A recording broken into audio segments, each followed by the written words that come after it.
नमस्कार दोस्तों, मेरा नाम है सौरभ कटारिया। अभी हम ताजा एक सीरीज हारे हैं श्रीलंका से, और उस श्रीलंका से हम सीरीज हारे हैं जिसको हमने 55 पे भी ऑल आउट कर दिया और बुरी तरह से हारे हैं साहब। कोई हमने लड़के नहीं गवाई है, ये सीरीज बिल्कुल एक तरफा हारे हैं। अब सबसे बड़ा सवाल उठता है, जो मेरी नजर में एक सवाल है कि क्या शिवम दुबे सच में वो खिलाड़ी, वो ऑलराउंडर है जिसकी टीम में जगह होनी चाहिए? क्या शिवम दुबे ने ऐसा क्या किया है इस सीरीज में? क्या बॉलिंग में, क्या बैटिंग में? एक पहले मैच में टाई करवा दिया इन्हीं की बदौलत, ये अच्छे खासे सेट हुए और उसके बाद ये मैच हमने टाई करा दिया। अब ये टाई भी नहीं है, ये लगता है कि इंडिया हारा ही है, क्योंकि जिस कंडीशन में इंडिया था ये मैच जीतना चाहिए था और वहां पे हम टाई करा दे रहे हैं। इतना बड़ा ऑलराउंडर होने के बाद, जो आईपीएल में लंबे लंबे छक्के मारता है, एक रन से हम चूक गए, एक रन नहीं बना पाए।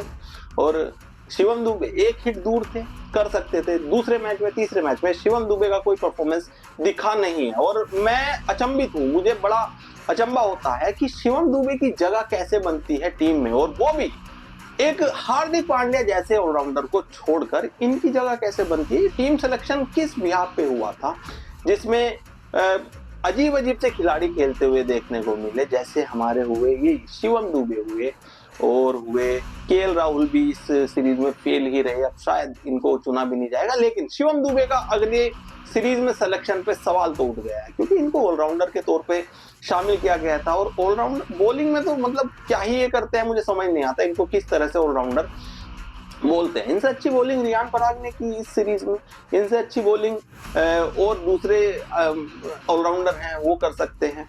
तो शिवम दुबे को आप अगर शामिल कर रहे हैं तो एक हार्डकोर बल्लेबाज की तरह ही शामिल करना चाहिए, क्योंकि वो ऑलराउंडर तो नहीं लगते, किसी भी सूरत में नहीं लगते। और बैटिंग में भी लगता है कि शायद लप्पा चलाते हैं और वो टिकने वाले बल्लेबाज नहीं है, जैसे कि हमारे रविंद्र जडेजा पे हम विश्वास कर सकते हैं। बॉलिंग में भी, बैटिंग में भी और फील्डिंग में भी वो विश्वास शिवम दुबे के अंदर अभी हम नहीं देख पा रहे हैं। मैं ये नहीं कह रहा हूँ शिवम दुबे खराब बल्लेबाज या खराब खिलाड़ी है, लेकिन शायद अभी जल्दी है, ओडीआई में खिलाना नहीं चाहिए उनको। अभी टी20 फॉर्मेट के लिए उनको रखना चाहिए, और टी20 और ओडीआई बिल्कुल अलग खेल है। हमने देख लिया, अभी हम टी20 विश्व चैंपियन बने, उसके बाद हमने जिम्बाब्वे को हरा दिया, उसके बाद हमने टी20 में ही श्रीलंका को भी हरा दिया। लेकिन जैसे ही ओडीआई शुरू हुआ, हमें अपनी जो हालात थे वो दिख गए, हम किस हालात में हैं। रोहित शर्मा को अगर छोड़ दे तो कोई भी बल्लेबाज ऐसा नहीं रहा जिसे हम कह सकते हैं कि श्रीलंका पे थोड़ा भी डोमिनेट कर पाया हो।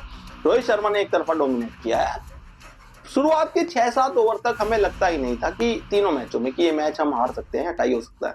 रोहित शर्मा इस अंदाज से खेले, और जिस विकेट पे रोहित शर्मा इतने जबरदस्त खेल रहे हैं, तो बाकी बल्लेबाज उस विकेट पे इस तरह से क्यों फेल हो जा रहे हैं? क्यों शिवम दुबे का नाम मैं बार बार ले रहा हूँ? क्योंकि शिवम दुबे पे बहुत जिम्मेदारी थी और बहुत विश्वास दिखाया गया था। ठीक है, आपने टी20 विश्व चैंपियन बनाने में हमें बहुत योगदान दिया। उस मैच में सवाल विराट कोहली की परफॉर्मेंस पे भी उठ रहा है, इतने बड़े खिलाड़ी की परफॉर्मेंस पे भी अगर सवाल उठ रहा है, तो आप तो अभी आए हैं, आपको तो बहुत प्रूव करना है अपना, आपको खुद मतलब इम्प्रूवमेंट दिखाना है। तो भाई ये क्रिकेट जो है भारत में, ये अब इतना टाइम नहीं है कि आपको लगातार मौके मिलते रहेंगे।